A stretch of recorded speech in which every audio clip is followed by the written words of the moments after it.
नमस्ते, वापस से एक बार फिर ब्रेक पे। 10 मिनट की जगह हमको 15 मिनट हो गए भाई। यस, चलो। ब्रेक पर जाने से पहले हमने डिस्कशन किया था। Okay okay okay okay, timing of analytical procedures. Okay, देखो, अब जो अपन पोर्शन डिस्कस करने वाले हैं ना, अपन कोशिश करेंगे कि अभी खत्म करने से पहले, ऑलमोस्ट 1 घंटा हो चुका है अपन को, बट अभी खत्म करने से पहले अपन कितनी देर और लगेगी सर? अच्छा, 40 मिनट्स, 45 मिनट्स ना, आज का सेशन और खत्म करें। ध्यान से सुन, 2 क्वेश्चन अपन को अच्छे से प्रिपेयर करना है और दोनों एग्जाम में पूछे जाते हैं। यानी कि ये सेशन मान के चलो कि आपका 4 to 6 मार्क्स का है। एनालिटिकल प्रोसीजर से SA 520 से बहुत बार ऐसा हुआ है कि 6 नंबर का तो पूछा ही जाता है, बहुत बार ऐसा हुआ है कि 10 नंबर का भी पूछ लिया। मतलब 4-4 नंबर के 2 क्वेश्चन और 1-2 नंबर का आपका 2 नंबर के आपके क्या बोलते हैं उसको, ऑब्जेक्टिव पूछे गए। एक बार ऐसा हुआ था 10 मार्क्स में पूछा गया था। अच्छा, तब ये क्या था, अभी आपको क्या है नए सिलेबस के अंदर ये एक ही चैप्टर के अंदर घुसेड़ दिया, सैम्पलिंग भी और ये भी SA 520 भी, चैप्टर 4 में ही सब कुछ घुसाते जा रहे हैं। लेकिन तब और 1 अटेम्प्ट 2 अटेम्प्ट पहले क्या था कि ये अलग से चैप्टर होता था, पूरा एक एनालिटिकल प्रोसीजर को लेकर एक इंडिपेंडेंट चैप्टर था SA 520 के। उस समय ये 10 नंबर का पूछा गया। अभी सबके साथ मर्ज कर दिया तो हो सकता है इसका वजन कोई और ले जाए। अगर टेक्निकल क्वेश्चन कोई पूछा जाता है तो जो कल हमने डिस्कस किए थे ना बहुत सारे एग्जांपल, तो उसमें बता देंगे कि साहब डेटर को देख लो, इन्वेंट्री को देख लो। जो अपन ने एग्जांपल लिए थे उसके ऊपर नहीं जाएगा। अगर डायरेक्ट क्वेश्चन आता है तो आज जो डिस्कस करेंगे और कल जो डिस्कस करेंगे, कोशिश करेंगे कि कल में खत्म हो जाए, हो जाएगा बड़ी अच्छी बात है, नहीं होता है तो एक सेशन और सही, एक हाफ सेशन यानी कि 1 घंटे का और सही। अच्छा सुनो, ध्यान से सुनो। क्या होता है कि भाई ऑडिटर ने एनालिटिकल प्रोसीजर्स अपनानी है, सैप लगाना है, सब्सटेंटिव एनालिटिकल प्रोसीजर्स अपनानी है, लगानी है। सब्सटेंटिव एनालिटिकल वर्ड से ही समझ में आ रहा है कि भाई एनालिटिकल व्यू पाने के लिए, एनालिसिस करने के लिए हम प्रोसीजर अपनाते हैं। ध्यान से सुनना। तो कब सुटेबल रहेगी, कब सुटेबल नहीं रहेगी? अच्छा, तो ऐसे कौन से फैक्टर्स हैं जो आपको बताएंगे कि कब SAP लगाना अच्छा रहता है और कब SAP लगाना अच्छा नहीं रहता है? बराबर है। तो कुछ ऐसे फैक्टर्स हैं, कोई 6 फैक्टर्स आपको पता होने चाहिए, 7 इंस्टीट्यूट ने दे रखे हैं। तो अब हम स्टार्ट करते हैं, साथ साथ लिख लेना। हेडिंग डाल रहे हैं सबसे पहले हम लोग, फैक्टर्स। कहां गया, यहां, ठीक है। Factors to be considered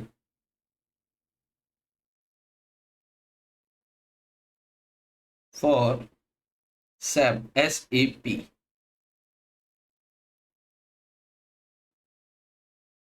point number 1, factor number 1, availability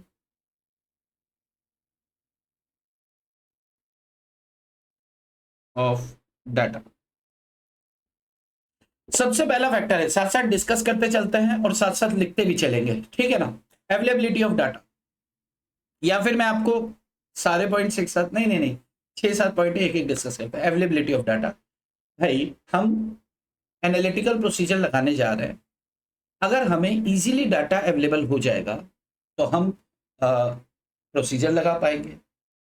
और इफेक्टिव प्रोसीजर लगाने के लिए अगर हमें जो डाटा मिला है, इजीली अवेलेबल हुआ है, अगर वो रेलेवेंट और रिलायबल डाटा हुआ, यानी कि पिछले साल का ऑडिटेड डाटा है, यानी कि वो रिलायबल डाटा है, और इस साल के साथ अगर हम ट्रेंड एनालिसिस करना चाहते हैं तो अगर वो रेलेवेंट भी है, और रेलेवेंट तो होगा ही, ट्रेंड एनालिसिस के लिए लेकर चल रहे हैं, तो अगर वो रिलायबल डाटा यानी कि ऑडिटेड है, तो फिर हमारी जो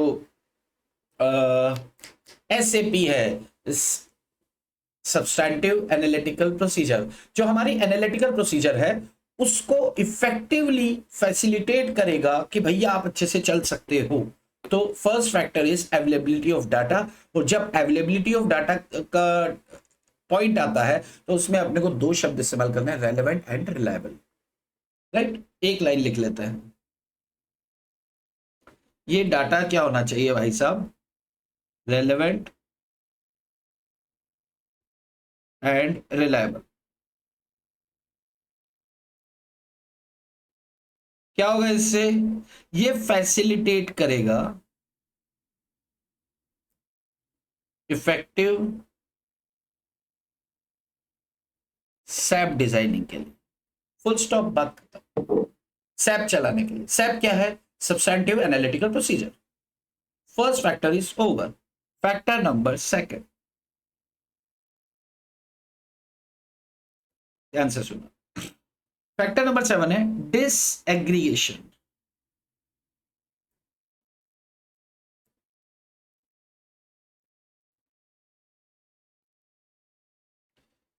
डिसएग्रीगेशन का मतलब क्या होता है, जैसे देखो, डिसएग्रीगेशन का मतलब होता है कि किस फॉर्म में आपको डाटा मिला।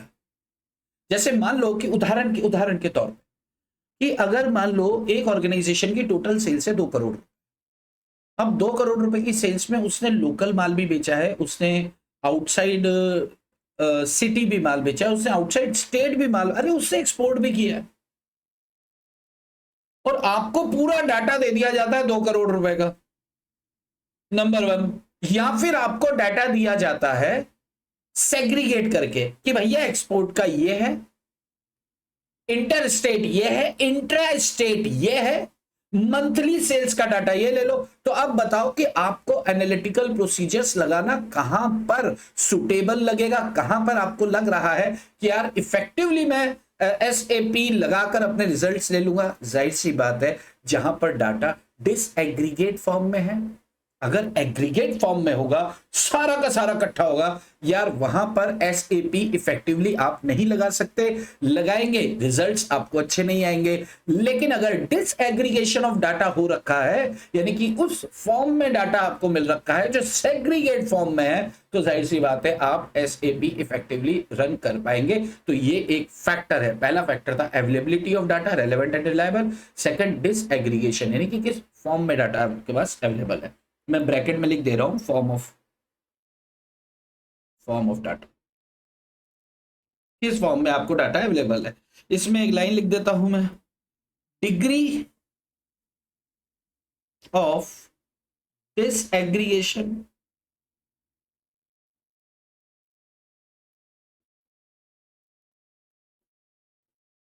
Directly affect degree of usefulness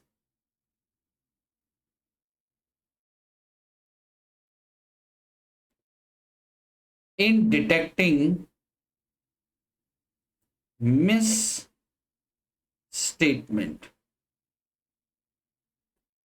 जिस लेवल पर, जिस डिग्री का डाटा डिसएग्रीगेट होगा, यानी कि जितना ज्यादा टुकड़ों में विभक्त होगा, उतना ज्यादा इफेक्टिवली हम क्या कर पाएंगे, डिटेक्ट कर पाएंगे मिस स्टेटमेंट को एसएपी के थ्रू। तो सेकंड फैक्टर इज डिसएग्रीगेशन। हमने सेल्स का जो एग्जांपल लिया, सेल्स का डाटा चाहे परचेस का हो, जहां पर डाटा बहुत बड़ा हो, बहुत वास्ट हो, तो जितना डिसएग्रीगेट होकर हमको मिलेगा, जितना टुकड़ों में मिलेगा, जितना सेग्रीगेट होकर मिलेगा, जिस डिग्री का डिसएग्रीगेशन होगा, उस डिग्री का आपके लिए उसका यूजफुलनेस बनेगा टू डिटेक्ट मिस स्टेटमेंट्स। ठीक है, नंबर 3, पॉइंट नंबर 3 कितने आसान है, कितना आसान, कोई 6 पॉइंट्स आपको याद रखने हैं। Number 3, account type.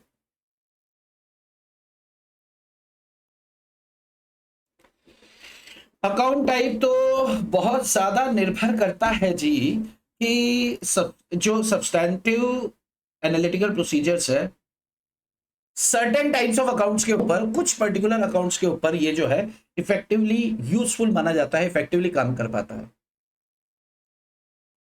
जो मोर प्रिडिक्टेबल होते हैं, देखो प्रिडिक्टेबिलिटी यहां पर अपने को हमेशा पकड़ के चलना है, ट्रेंड हमेशा अपन को पकड़ के चलना है। जैसे मैं एक एग्जांपल आपको देता हूं, इनकम स्टेटमेंट है, यानी कि प्रॉफिट एंड लॉस अकाउंट जो है, प्रॉफिट एंड लॉस अकाउंट में जो आइटम्स है, वो क्या है, साल भर होते हैं। तो इस महीने हुआ, अगले महीने हुआ, अगले महीने हुआ, अगले महीने हुआ, अगले महीने हुआ।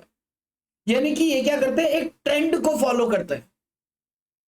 जबकि बैलेंस शीट के आइटम एज ऑन डेट होता है, पी एंड एल के आइटम वर्ष पर्यंत यानी कि थ्रू आउट द ईयर होते हैं, जबकि बैलेंस शीट का आइटम एज ऑन डेट होता है। जब बैलेंस शीट का आइटम एज ऑन डेट होता है तो वो ट्रेंड एनालिसिस का हिस्सा तो नहीं बन सकता। बात समझ में आ रही है? ठीक है। तो सॉरी, तो अगर हम बात करें कि फैक्टर्स के अंदर, तो अकाउंट टाइप भी एक फैक्टर होता है। और यहां पर बात करें कि इनकम स्टेटमेंट जो होता है ये मोर प्रिडिक्टेबल होता है, और एसएपी इस पे ज्यादा इफेक्टिवली काम करती है। रादर देन, ऐसा नहीं है कि बैलेंस शीट के आइटम्स पे नहीं करती, बैलेंस शीट के आइटम्स को दूसरी तरह के अपन प्रोसीजर्स लगा के भी जांचते हैं, but rather than balance sheet items, P and L items की बात करें तो ज्यादा प्रिडिक्टेबल है, और बैलेंस शीट के आइटम्स जो होते हैं लेस प्रिडिक्टेबल होता है। ज्यादा प्रिडिक्टेबल के पीछे कारण यही है कि through out the year transaction एक के पीछे एक के पीछे एक के पीछे एक सीक्वेंस है, तो कहीं से ट्रेंड पकड़ में आता है। जबकि balance sheet as on date होती है, at a point of time होता है, और मैनेजमेंट का जजमेंट बैलेंस शीट के अंदर काफी हद तक चलता है। मैं आपको एक एग्जांपल ध्यान से समझना, पहले लिख देते हैं इधर, लिखो इनकम स्टेटमेंट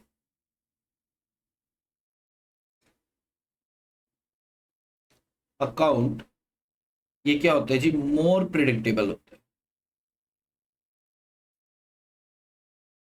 ये क्या होता है, मोर प्रिडिक्टेबल होता है। अच्छी बात है। तो ये क्या करते हैं जी, दे रिफ्लेक्ट, साथ साथ लिख लो रे, दे reflect accumulated transactions, transaction over a period.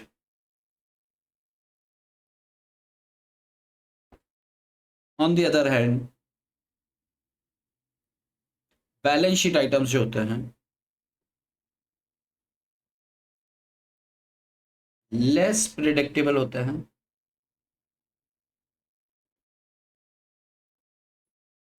देखो, लेस प्रिडिक्टेबल लिख रहे हैं मतलब कंपैरेटिवली लेस होते हैं, इनका भी प्रिडिक्शन होता है, अपन बात करेंगे आगे, ठीक है। तो यहां पर क्या होता है जी, यहां पर नेट इफेक्ट जो होता है एज ऑन डेट, या एक पॉइंट ऑफ टाइम पर होता है।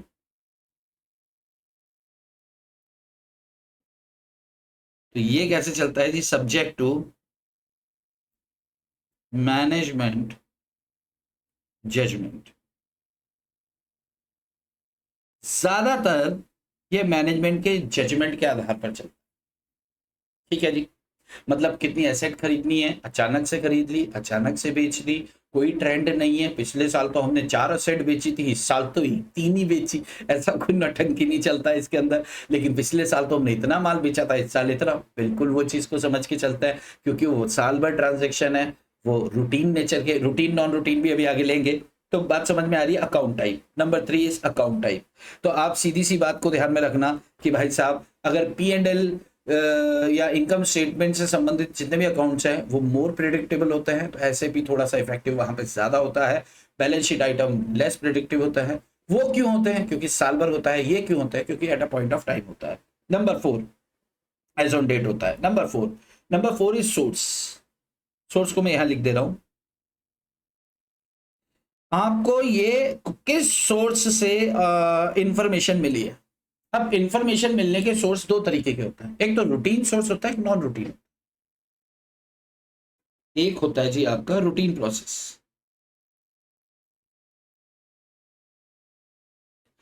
रूटीन प्रोसेस की अगर अपन बात करें, जैसे सेल साल भर चलता रहता है, परचेज, ईटीसी, ये साल भर चलने वाले है। ये बहुत सारे ट्रांजेक्शन्स होते हैं और सिमिलर ट्रांजेक्शन्स होते हैं, साल भर चलते हैं जी ये। तो इन्हें क्या कह सकते हैं हम, इन्हें क्या कर सकते हैं, प्रिडिक्ट कर सकते हैं। ये प्रिडिक्टेबल होता है। जबकि कुछ ऐसे होते हैं जो नॉन रूटीन एक्सपेंसेस होते हैं, नॉन रूटीन प्रोसेस से होते हैं एंड एस्टिमेशन होते हैं। एस्टिमेशन स्कॉट्स यहाँ पे इन्होंने दे दिया है स्कॉट्स। स्कॉट्स का फुल फॉर्म अगर देखेंगे ना तो बहुत ज्यादा कुछ नहीं है, सिग्निफिकेंट क्लास ऑफ ट्रांजेक्शंस है। मैं लिख देता हूं आप चाहो तो, सिग्निफिकेंट क्लास ऑफ ट्रांजेक्शंस।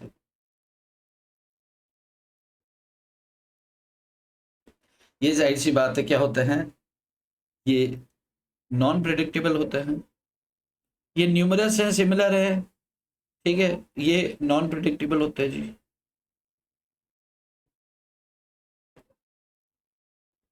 या यूं कहें डिफिकल्ट टू प्रिडिक्ट, ये डिफिकल्ट टू प्रिडिक्ट होते हैं, ठीक है। अब ध्यान से सुनना, मुझे एक बात बताओ कि अच्छा इसका भी एग्जांपल एक ले लेते हैं पहले, जैसे रिसर्च एंड डेवलपमेंट एक्सपेंसेस,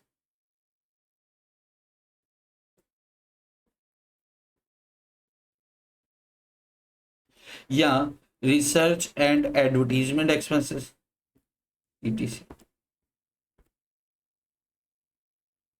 ये न्यूमरस होते हैं, सिमिलर होते हैं, ये नॉट इन फ्रीक्वेंट नेचर,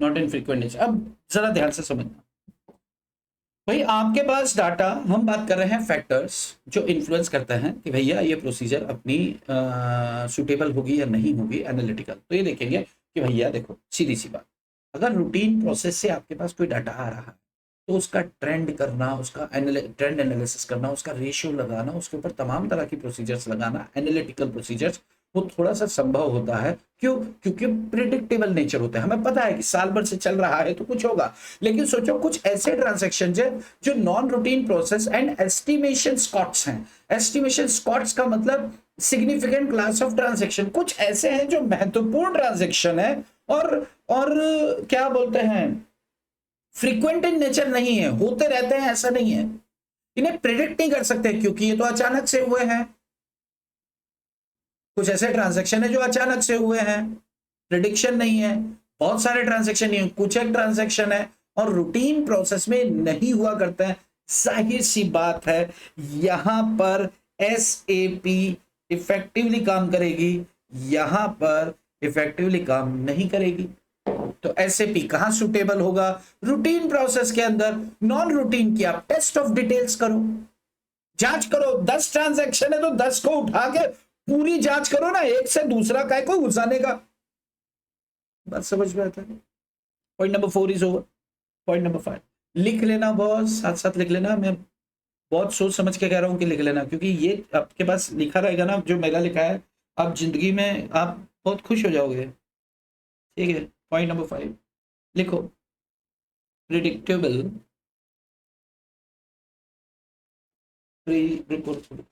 हाँ किया, प्रिडिक्टेबल रिलेशनशिप।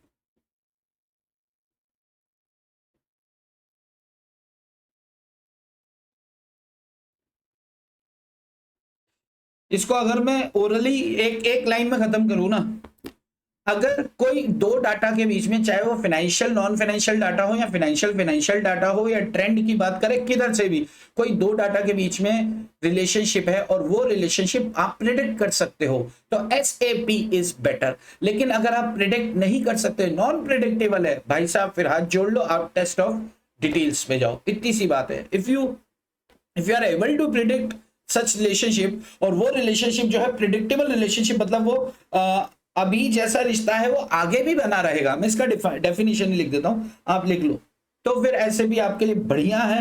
अदरवाइज ऐसे भी आपके लिए अभिशाप हो जाएगा। क्यों? क्योंकि वहां से एविडेंसेस आप सही कलेक्ट नहीं कर पाओगे।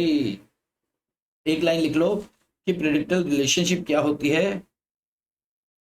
पीआर इज वन, प्यार एक है, प्यार मतलब पी आर, प्रिडिक्टेबल रिलेशनशिप। प्यार is one that may be reasonably expected be expected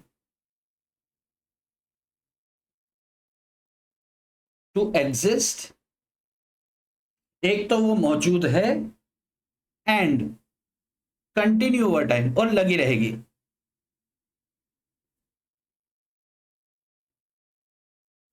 जैसे कि एग्जांपल ले लेते हैं, sales and cost of goods sold का बीच में जो रिश्ता होता है, ठीक है। दूसरा ट्रेड रिसीवेबल यानी कि डेटर्स और कैश रिसिप्ट्स के बीच में जो रिश्ता होता है, ये कभी खत्म नहीं होने वाला है भाई। एक से दूसरा हमेशा लिंक्ड रहेगा। डेटर है तो पैसा देगा, और पैसा देगा तो डेटर कम होगा। माल है, माल बेचेंगे तो बिना बनाए माल बेचा नहीं जाएगा, और माल बेचा जा रहा है तो माल तो पीछे बन रहा है, और माल बन रहा है तो जाहिर सी बात है सेल्स होना है। इन दोनों के बीच में रिश्ता बना रहेगा, और इनका प्रपोर्शन भी ऑलमोस्ट जनरली एक्सपेक्ट प्रेडिक्टेबल होता है। अब इसमें अगर अपन बात करें तो भाई साहब सैप जो है वो मोर अप्रोप्रिएट होगा जब क्या होगा, account balance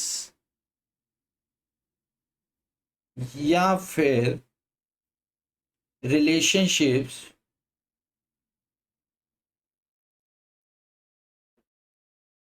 between items of data are predictable. SAP more appropriate होगा जब अकाउंट बैलेंस और relationship between items of data are predictable.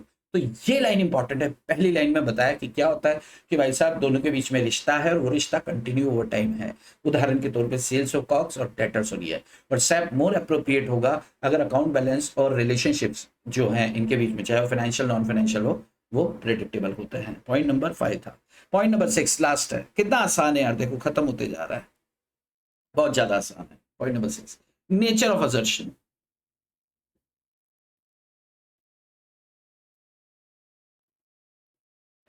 Nature of assertion के अंदर भाई साहब आप इसको रट लेना, समझ भी लो।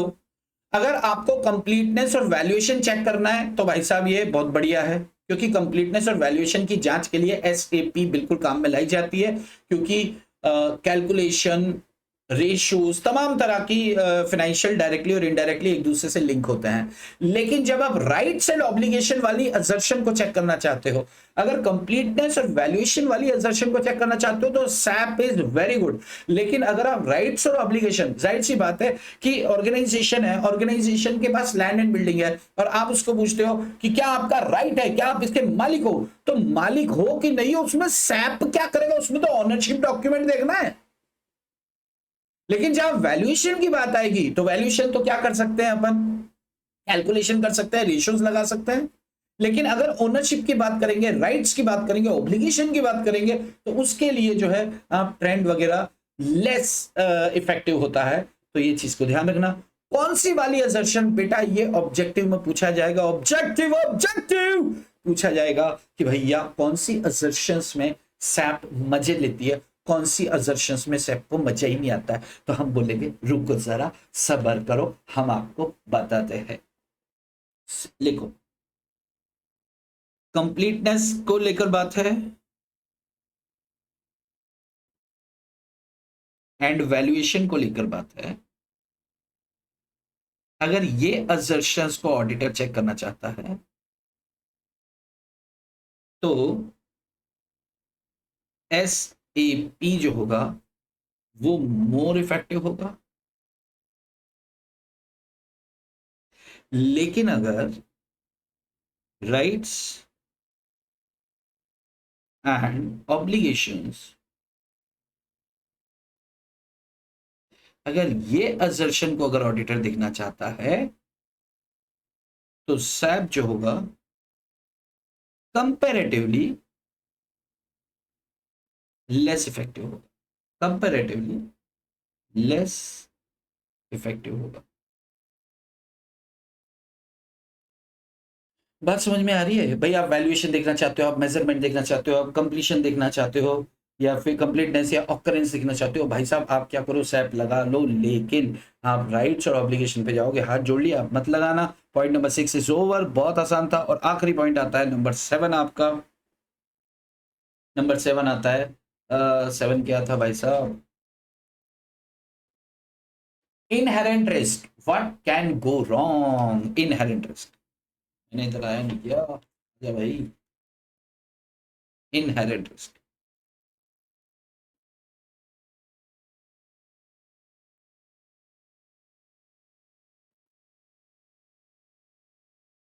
व्हाट क्या गलत हो सकता है जी? What can go wrong?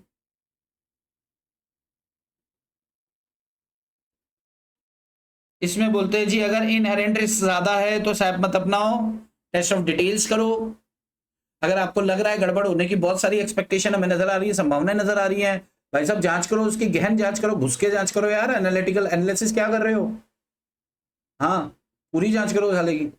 तो अगर इनहेरेंट रिस्क ज्यादा है तो सैप जो थोड़ा सा होगा लेस इफेक्टिव होगा।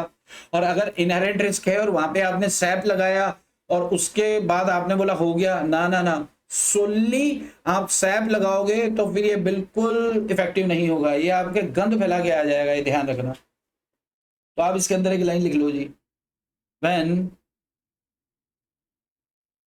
ओ ब्लू था, पानी पानी, when inherent risk, inherent risk क्या है?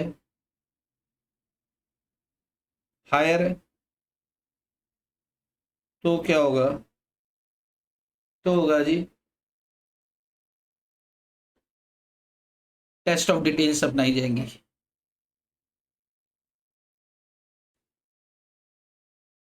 ये प्रोसीजर्स जो हैं डिजाइन की जाएंगी। आपने क्या किया, ये पहली बात कर दीजिए ऐसे ने। दूसरी बात क्या कर रहा है ऐसे, कि आपने क्या किया जी, रिस्क आइडेंटिफाई कर लिया, अच्छी बात है। अब आप क्या कर रहे हो, ऑडिट एविडेंस ऑब्टेन कर रहे हो, ये भी अच्छी बात है। आप प्रोसीजर क्या अपना रहे हो? SAP अपना रहे हो, और सिर्फ SAP ही अपना रहे हो। भाई साहब ये सफिशिएंट नहीं होगा। इतना समझ में आता है बात को तुम्हें? अब मुझे बताओ, इसमें है क्या कुछ?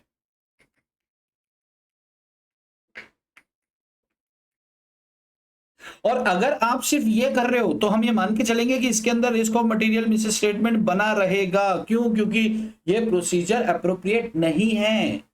टेस्ट ऑफ डिटेल्स अप्रोप्रिएट है, जहां पर इनहेरेंट रिस्क आपको सामने दिखा रहा है कि भैया क्या गलत कर रहे हो तुम। तो यहाँ पे 5 6 7 पॉइंट से मैं वापस से आ रहा हूँ, फटाफट फटाफट से खत्म करेंगे। फिर मैं पीऊंगा पानी, नहीं पहले भी लेता हूँ, चलो ठीक है खत्म करके पीते हैं। देखो, factors to be considered for SAP. SAP को लिए कौन कौन से फैक्टर्स कंसिडर करने? सबसे पहले availability of data, data easily available हो, न सिर्फ इजीली, रेलेवेंट और रिलायबल डाटा हमारे पास हो, ताकि हम हमारा जो वो सैप को फैसिलिटेट कर पाए इफेक्टिवली काम करने के लिए। एक दूसरा, डिसएग्रीगेशन, यानी कि फॉर्म ऑफ डाटा जितना सेग्रीगेट फॉर्म में होगा उतना ज्यादा हमको काम करने में मजा आएगा। अकाउंट टाइप, अगर P&L से संबंधित बातें हैं तो वो मोर प्रिडिक्टेबल होता है, क्योंकि वर्ष पर्यंत accumulated transaction over a period of time चलता है। जबकि अच्छा, मोर प्रिडिक्टेबल होता है तो सैप जो है उस पर अच्छे से सुटेबल होगा उस पर लगाना। लेकिन बैलेंस शीट आइटम के वो लेस प्रिडिक्टेबल होते हैं, वो eight a point of time होते हैं, तो यहाँ पर ये सुटेबल कम होगा, क्योंकि मैनेजमेंट के जजमेंट पर चलते हैं। सोर्सेस ऑफ डॉक्यूमेंट की बात करें तो रूटीन प्रोसेस से मिला है या नॉन रूटीन। अगर रूटीन प्रोसेस से है और साल भर चलता है, नंबर ऑफ ट्रांजैक्शन बहुत ज्यादा है, तो प्रिडिक्टेबिलिटी बनती है। प्रिडिक्टेबल है तो सैप की सैप यूजफुल होगा, क्या वर्ड यूज करें, सुटेबल होगा लगाना वहां पर। नॉन रूटीन है यार, बहुत बार बार ट्रांजैक्शन नहीं होते, कभी कभी आता है, तो डिफिकल्ट टू प्रिडिक्ट होता है। उदाहरण में रिसर्च एंड डेवलपमेंट कभी कभी होने हैं, तो कैसे प्रिडिक्शन करेंगे? जाहिर सी बात है, फ्रीक्वेंट नेचर के नहीं है, तो फिर सैप मत लगाओ, टेस्ट ऑफ डिटेल्स लगाओ।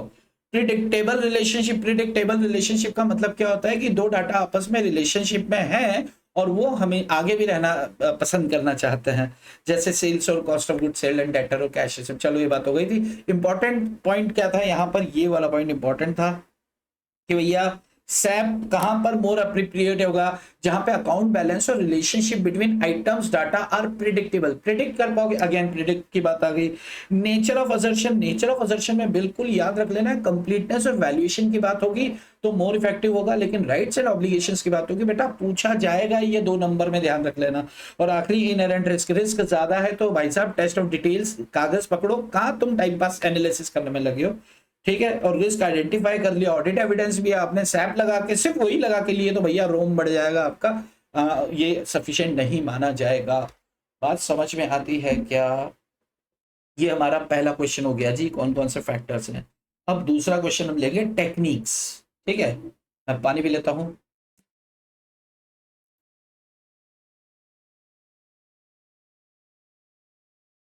Techniques available to substantive analytical procedure, जो कि हम पूरा का पूरा डिस्कस कर चुके हैं।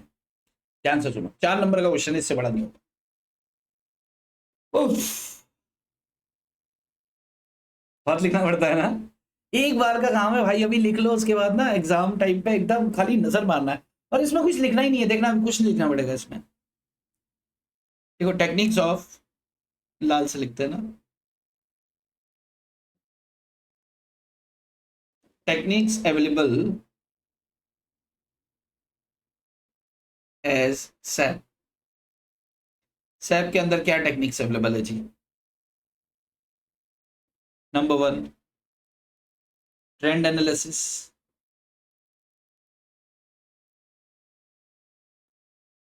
Number 2 ratio analysis,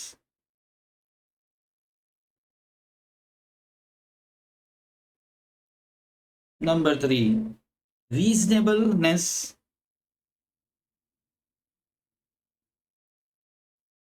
test, number 4 ज्यादा हो गया, अरे रे भागो, छोटा कर देते हैं इसको, इधर कर देते हैं। और फिर चौथा हो गया जी आपका स्ट्रक्चरल मॉडलिंग।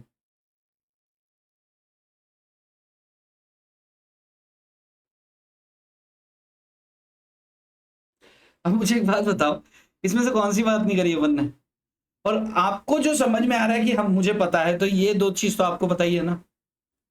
रेशियो एनालिसिस क्या है, टेक्निक्स अवेलेबल सैप, सैप के अंदर क्या टेक्निक्स है, ट्रेंड एनालिसिस, शुरू से ये बात तो करते आ रहे हैं कि भैया हम कंपैरिजन करते हैं पिछले साल का डाटा और इस साल के डाटा से, और पिछले साल के डाटा और इस साल के डाटा में अगर किसी भी तरह का फ्लक्चुएशन नजर आता है और वो अनयूजुअल होता है, तो हम ये देखते हैं अनयूजुअल ट्रांजैक्शन अमाउंट, कोई चीज आ रही है क्या, वो चीज के अकॉर्डिंगली फिर ऑडिटर क्या करता है, इवेल्युएट करता है और अपने डिसीजन को आगे लेकर चलता है। बताओ इसमें कौन सी नई बात करने वाली थी? कुछ भी नहीं है ना। लिखेंगे क्या इसको? जरूरत है क्या? बताओ मुझे, आप बताओगे तो लिखें, आप बताओगे तो लिखेंगे बस। चलो एक काम करते हैं, पहले समझ लेते हैं, फिर आप कहोगे तो अपन लिख लेंगे। और अगर आप कहोगे कि नहीं यार सर एक काम करो, डिस्कस आज कर लो, खत्म कर दो बस, और वो लिखने का लगाम वो अपन, आप कल जो सेशन लोगे उसमें लिख के दे देना, उसको कॉपी कर लेंगे। कॉपी मत करना, फिर इससे अच्छा तो मैं नोट्स ही दे दूंगा ना आपको, वहां से देख लेना। चलो, ट्रेंड एनालिसिस जो है, ट्रेंड एनालिसिस में auditor evaluate the current balance account, trend हो गया जी प्रीवियस से सेम है। चलो ट्रेंड के अंदर भाई साहब क्या बात कर रहे हैं, मैं एक लाइन बस लिख देते हैं, ज्यादा कुछ लिखते हैं ताकि ऐसा शगन तो हो जाए। 4 नंबर का क्वेश्चन लिख रहे हैं यार, ऐसे मत करो। लिखो इट इज अ कंपैरिजन, लिख लो रे बाबा, लिखो ना प्लीज, लिख लो, लिख लो, लिख लो, बस छोटा सा है। It is the comparison,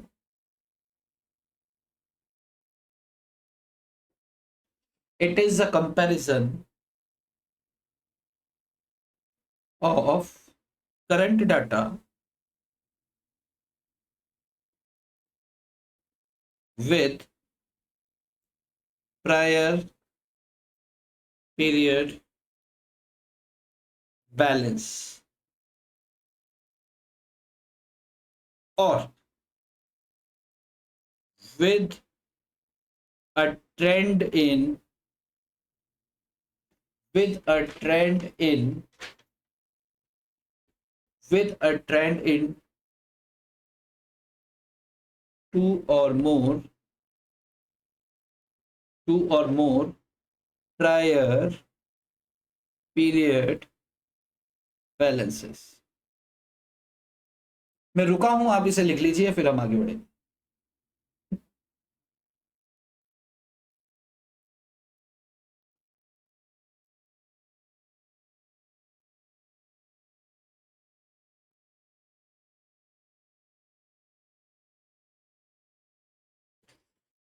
trend analysis क्या बताता है भाई, क्या क्या तरीके हैं, क्या क्या टेक्निक्स हैं इस ऐप के अंदर। तो पहली है ट्रेंड एनालिसिस, और हम शुरू से यही बात करते आ रहे हैं भैया, कंपैरिजन कर लो पिछले साल का, इस साल से पिछले साल का ट्रेंड फॉलो हो रहा है कि नहीं। एक नहीं, दो दो आइटम उठाओ यार, कोई चक्कर वाली बात नहीं है। एक दो तीन चार, उन चारों का लिंक इस बार के आइटम से आप करो, कोई चक्कर नहीं, कोई प्रॉब्लम नहीं है। This is what trend analysis, जो हम शुरू से बात करते आ रहे हैं। सेकंड आता है जी रेशियो एनालिसिस, ध्यान से पकड़ना। रेशियो एनालिसिस, रेशियो एनालिसिस क्या होता है? रेशियो एनालिसिस कहां पे लगाते हैं भाई साहब? एसेट्स और लाइबिलिटीज होती है उसमें लगाते हैं। प्रॉफिट एंड लॉस के आपके इनकम एक्सपेंडिचर्स होते हैं उसके अंदर लगाते हैं। जैसे अपन P&L की आइटम की बात करें, अभी अपन पीछे बात करके आए कि प्रॉफिट एंड लॉस के आइटम्स जो होते हैं वो साल भर चलते हैं, तो उन्हें प्रिडिक्ट करना थोड़ा सा आसान हो जाता है, जबकि बैलेंस शीट के आइटम्स को प्रिडिक्ट करना थोड़ा कंफर्टेबल कम होता है। तो उस सूरत में हम क्या करेंगे, कौन सी एसएपी लगाएंगे टेक्निक? भैया कोई चक्कर नहीं है, ट्रेंड नहीं लगाएंगे, रेशियो लगा देंगे। क्यों? क्योंकि बैलेंस शीट के आइटम्स का डायरेक्टली और इनडायरेक्टली रिश्ता होता है दूसरे फाइनेंशियल और नॉन फाइनेंशियल डाटा के साथ, बराबर है क्या? तो वहां से रेशियोज को कंप्यूट करके और हमारे सामने इंफॉर्मेशन आ जाती हैं। तो this is what ratio analysis. अब ये रेशियो एनालिसिस पिछले साल का, इस साल का, दोनों का कंपेयर कर सकते हैं, आइटम्स का कंपेयर कर सकते हैं, इंडस्ट्री के साथ कंपेयर कर सकते हैं, इंडस्ट्री में सेम कंपनी के साथ कंपेयर कर सकते हैं, तो कैसे भी कर सकते हैं रेशियो एनालिसिस। इसका हमने डे वन पे एक एग्जांपल लिया था कि यार हमारी कंपनी का ग्रॉस प्रॉफिट रेशियो पिछले साल इतना था, इस साल इतना है, पूरी इंडस्ट्री का इतना है, इतना याद आ रहा है। फोटो बनाया था 22.1%।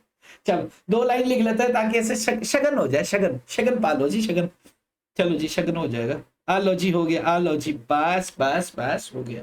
देखो, इट इज यूजफुल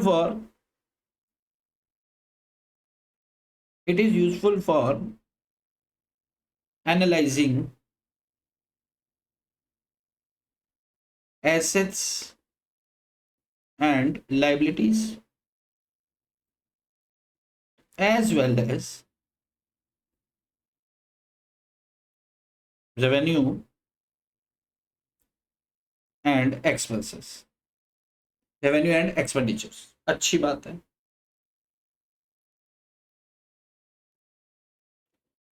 ये लाइन जरूर लिख लेना, ये लाइन जरूर लिख लेना, बहुत इंपॉर्टेंट है। An individual balance sheet item, an individual balance sheet item is difficult to predict,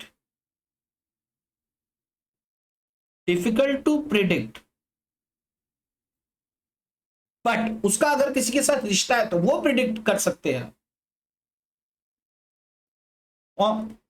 but अरे यार, प्रिडिक्ट ऑन इट्स ऑन, यानी कि इसे अपने आप में प्रिडिक्ट करना बड़ा मुश्किल है, but it's relationship to another account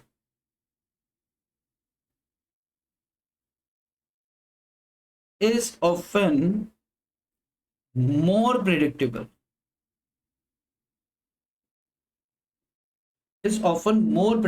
लिख लो, लिख लो।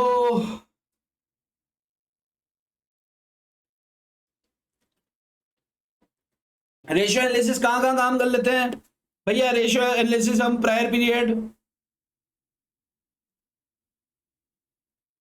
या इंडस्ट्री के साथ कंपेयर कर लेंगे, या अदर कंपनी के साथ कर लेंगे,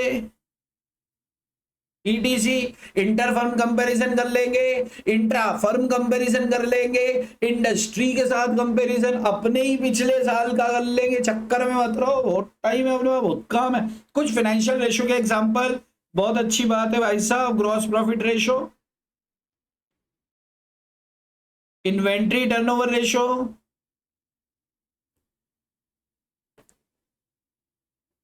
डेटर टर्नओवर, अरे जो मर्जी यार लिख दो, सब सही है। ये लिख लेना, साथ साथ साथ साथ साथ साथ लिखो जी। मैं सब मान के चल रहा हूँ। मैं पॉज कर लो भाई, पॉज कर लो पहले।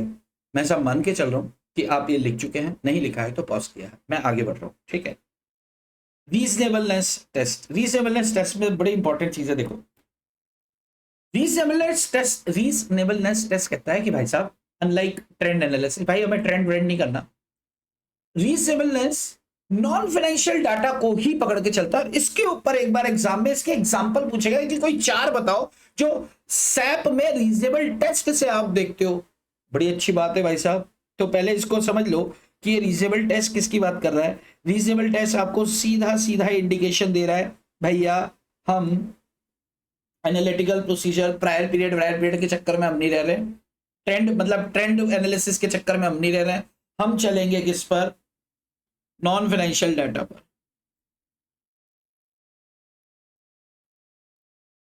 भाई साहब ये बहुत इंपॉर्टेंट है, बिल्कुल साथ साथ लिख लो ध्यान से। हो सकता है इस पूरे 4 नंबर के क्वेश्चन में 4 ही इसी पे पूछ लें, ये रीजनेबलनेस के ऊपर पूछा गया है, ठीक है। ये चलते हैं नॉन फाइनेंशियल डाटा पर, ठीक है। जैसे कि फॉर फॉर ऑडिट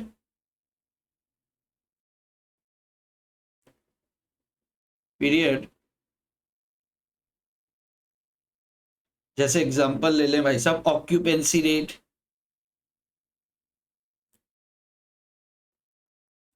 अगर हम बात करें होटल की, अगर हम बात करें सिनेमा हॉल की ऑडिट, तो हम पूछेंगे भाई साहब कितने लोग अक्सर आते हैं कि सर देखो सैटरडे फ्राइडे सैटरडे संडे की ऑक्यूपेंसी 80% रहती है, और सलमान भाई का पिक्चर होता है या शाहरुख भाई का पिक्चर होता है या आमिर भाई का पिक्चर होता है, तो सर लगभग हाउसफुल रहते हैं ये फर्स्ट 3 डेज। उसके बाद सर बाकी वीकडेज में क्या होता है कि सुबह का शो जो होता है, सुबह सुबह का बच्चे लोग आते हैं सर, सस्ता होता है ना, बहुत आता है। लेकिन ऐसे करके वो ऑक्यूपेंसी बताएगा सर 60% रहता है, 80% रहता है, 30% रहता है। कि अभिषेक बच्चन का पिक्चर लगा यार नया यार, क्या ऑक्यूपेंसी, अरे ऐसा पूछो मत, 15% लोग भी देखने नहीं आए। तो ऑक्यूपेंसी रेट उनसे इन जनरल पूछा जाता है और उसको मल्टीप्लाई किया जाता है कि टिकट फेयर क्या है। होटल की बात करें तो साल में कितने दिन खुला रहता है। हमने पूछा भाई साहब साल में कितने दिन होटल खुलता है, उन्होंने बोला भाई साहब छुट्टी नहीं होती यहाँ तो, पूरे 365 दिन कोई छुट्टी नहीं होती सर। अच्छा, ऑक्यूपेंसी रेशो सर, ऑक्यूपेंसी पूरे साल का पूछो सर, देखो सीजन में तो 100 रहता है। जैसे मान लो शिमला की बात करें, वहां पर ऑडिट पे गया कि सर सीजन होता है ना, 100% ऑक्यूपेंसी होती है। और सर सीजन नहीं होता, 4 महीने 5 महीने सीजन होता है, 7 महीने नहीं होता सर, 8 महीने नहीं होता। तो 8 महीने हम ऑफर पे ऑफर देते हैं, तो भी जाके ना मुश्किल से 2 कमरे 4 कमरे लग पाते सर, 25 कमरे हैं होटल में, और वहां पर 100%। तो ऑक्यूपेंसी रेट से हमें क्या पड़ेगा, एक कैलकुलेशन करने का आधार मिलता है। तो रीजनेबलनेस टेस्ट यही कहता है कि भाई साहब, एक एग्जांपल लिया हमने, ये एक एग्जांपल हमने लिया था वेजेस को लेकर। वेजेस में हमने क्या चीज देखा था भाई साहब, number of workers, number of worker से हमने क्या चेक करा था भाई साहब, वेजेस। एक और एग्जांपल ले लेते हैं, इंटरेस्ट रेट। इंटरेस्ट रेट से हमें क्या मिलने वाला है भाई साहब, इंटरेस्ट इनकम नजर आएगी, या इंटरेस्ट एक्सपेंसेस, दोनों में से जो भी है। लोन ले रखा है तो एक्सपेंसेस, और लोन दे रखा है या इन्वेस्टमेंट कर रखा है तो इंटरेस्ट रेट से हम कंप्यूट कर सकते हैं। अच्छी बात है। और क्या एग्जांपल, और क्या एग्जांपल ले सकते हैं भाई साहब, रॉ मटेरियल कंजम्पशन,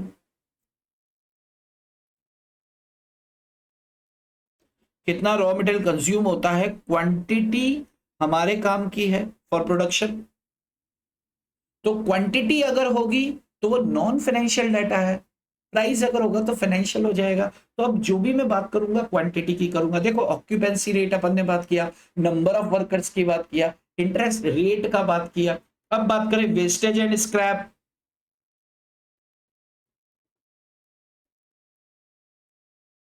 प्रोडक्शन करते हैं तो कितना कचरा होता है, क्वांटिटी की बात कर रहे हैं भाई। वेस्टेज एंड स्क्रैप का क्या परसेंटेज है अगेंस्ट प्रोडक्शन, तो ये क्या है, ये नॉन फाइनेंशियल डाटा है। बड़ी अच्छी, एक एक दो और ले लेते हैं। सेल्स डिस्काउंट है, यहाँ कमीशन है, कितनी यूनिट बेचोगे तो कमीशन मिलेगा, वेरी गुड। यानी कि अगेन ये क्वांटिटी पर है, नॉन फाइनेंशियल डाटा है, सेल्स वॉल्यूम पर है। रेंटल इनकम की बात करें,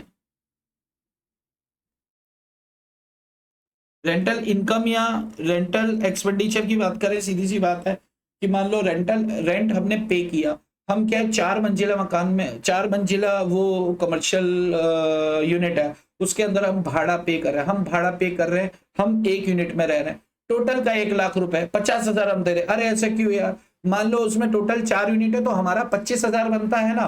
तो यार कैसे पता चला, ये अपनी बातों में क्या था, एनालिटिकल प्रोसीजर था कि यार देखो एक बात बताओ, 4 यूनिट है, 1,00,000 रुपए तो 25,000 एक का हो गया।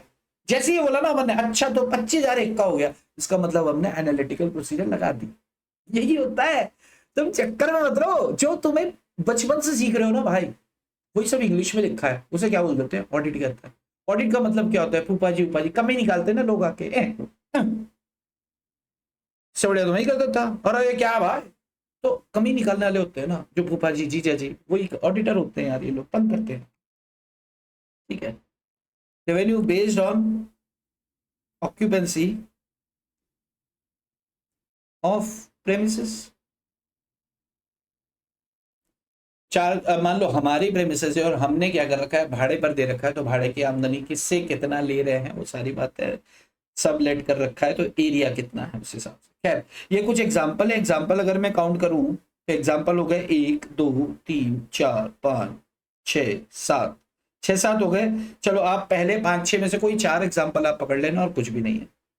और लास्ट कह रहा है भाई साहब आपको स्ट्रक्चरल मॉडलिंग। मैं एक बार फिर से आ रहा हूं, हम क्या पढ़ रहे हैं भाई साहब, हम पढ़ रहे हैं 4 मार्क्स का क्वेश्चन, और आज के लिए आखिरी क्वेश्चन है। और ये क्वेश्चन कह रहा है टेक्निक्स अवेलेबल फॉर सैप क्या है। तो हमने बोला भाई साहब ट्रेंड एनालिसिस कर लो, रेशियो एनालिसिस कर लो, रीजनेबलनेस टेस्ट कर लो। रीजनेबलनेस टेस्ट किसके लिए है भाई साहब, नॉन फाइनेंशियल डाटा के लिए। बिल्कुल ध्यान से समझ लेना, नॉन फाइनेंशियल डाटा के लिए है। ऑब्जेक्टिव में भी पूछा जा सकता है कि नॉन फाइनेंशियल डाटा के लिए कौन सी टेक्निक ज्यादातर सैप की इस्तेमाल की जाती है, तो हम बोलेंगे भाई साहब रीजनेबल टेस्ट। कुछ का कोई एग्जांपल 1 2 3 4। स्ट्रक्चरल मॉडलिंग कह रहा है कि भाई साहब ये तो प्रॉपर स्टैटिस्टिकल मेथड होता है, एक मॉडल बना दिया जाता है। ठीक है, मैं आपको एक चीज बता देता हूं, इसकी एक लाइन लिख लो यार, कुछ नहीं है। ये एक क्या है, मॉडलिंग टूल है। ये क्या है, एक मॉडलिंग टूल है, अच्छी बात है। क्या होता है इसमें भाई साहब, इसमें स्टैटिस्टिकल मॉडल होता है। कैसे तैयार होता है जी, from financial and non financial data से तैयार होता है जी।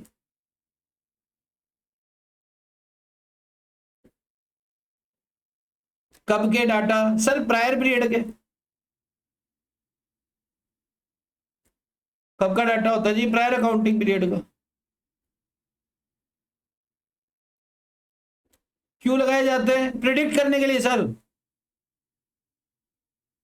क्या प्रिडिक्ट करना चाहते हो कि करंट अकाउंट बैलेंसेस कितने एक्सपेक्टेड हो सकते हैं,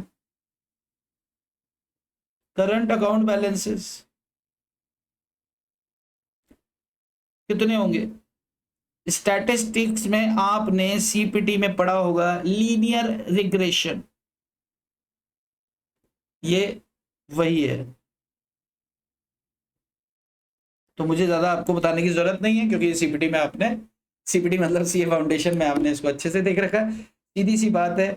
चौथा क्या है, स्ट्रक्चरल मॉडलिंग। स्ट्रक्चरल मॉडलिंग मतलब लीनियर रिग्रेशन जो होता है, जो आपने स्टैटिस्टिक्स में पढ़ा था सीए फाउंडेशन में, यानी कि it is a statistical method. Statistics की एक टेक्निक, एक मेथड है, उसमें क्या किया जाता है, एक मॉडल बनाया जाता है। It is a modelling tool from financial and non financial data of prior accounting periods. वहां के डाटा को उठाकर इस मॉडल में रखते हैं। इस मॉडल का बटन दबाते ही प्रोसेस होता है, प्रोसेस हो के क्या करता है, ये निकाल के देता है कि भैया आपका अगले साल का एक्सपेक्टेड रिजल्ट ये होना चाहिए, एक्सपेक्टेड एक्सपेंस ये होना चाहिए, एक्सपेक्टेड सेल ये होनी चाहिए। तो भाई एक्सपेक्टेड या प्रिडिक्टेबल बता देता है कि भैया पिछले साल ये था, तो अपन 10% प्रिडिक्ट कर लेते हैं, क्योंकि पिछले 4 साल में हम देख रहे हैं उस मॉडल के अंदर प्रायर पीरियड डाटा होता है कि साहब 2020-21 में हमने देखा कि इनका 1 करोड़ का सेल था सर, 21-22 के अंदर 1 करोड़ 10 लाख का हुआ, फिर उसके बाद 10 लाख और बढ़ा सर, फिर 12 लाख बढ़ा, फिर 15 लाख बढ़ा। तो sir on an average 10%, 10 to 12% का इंक्रीमेंट है। तो उसके अकॉर्डिंगली जैसे ही डाटा एंटर करेंगे, लीनियर रिग्रेशन उठा के फेंकेगा आपको करंट बैलेंस क्या होना चाहिए था एक्सपेक्टेड और क्या है एक्चुअल, दोनों का कंपैरिजन करेंगे और वहां पे ऑडिटर देख लेगा कि बराबर है कि नहीं। बात समझ में आ रही है? स्ट्रक्चरल मॉडलिंग क्या है? कुछ भी नहीं है। फाइनेंशियल और नॉन फाइनेंशियल प्रायर पीरियड के जो फाइनेंशियल नॉन फाइनेंशियल डाटा है उनको इकट्ठा लाकर एक जगह मॉडल में डाल दिया, मॉडल बना दिया गया और उससे प्रिडिक्ट करते हैं कि करंट ईयर का डाटा क्या हो सकता है। जैसे लीनियर रिग्रेशन इसका उदाहरण है। ठीक है, तो this is all about of what very hot question, easy question, techniques available on SAP। ठीक है, इसके ठीक पहले हमने डिस्कस किया क्वेश्चन एंड दैट वाज ना, हाँ, that was factors to be considered for SAP। तो भाई हम आज के लिए यहाँ पर रोक रहे हैं। अगला सेशन जो होगा, आई गेस आई विश कि खत्म हो जाए, बड़ी अच्छी बात है। नहीं होगा तो हम उस सेशन को जैसे अभी 1.5 से 2 घंटे, पौने 2 घंटे अपना चल रहा है, तो हो सकता है हम 2.5 घंटे का सेशन करते हैं उसको। ठीक है, एक की जगह 2 ब्रेक कर देंगे, कोई चक्कर वाली बात नहीं है। ठीक है बस, चलो जी, तो आज के लिए इतना ही। आपकी शाम खूबसूरत हो, बाकी की चर्चा करेंगे हम अगले सेशन में। टाटा बाय बाय। कोई डाउट हो तो भाई साहब मेरे को मैसेज कर देना, क्योंकि मैं भाग रहा हूँ। ठीक है, और चलिए, और मैं कोशिश करूंगा कि अगले सेशन में बहुत सारा आपको ना लिख पाऊँ, नोट्स आपको मैं दे दे रहा हूँ, बट फिर भी मैं पेन डाउन आपको करवाऊंगा चीजें। एक बार मैं देख लूं कितना बचा है।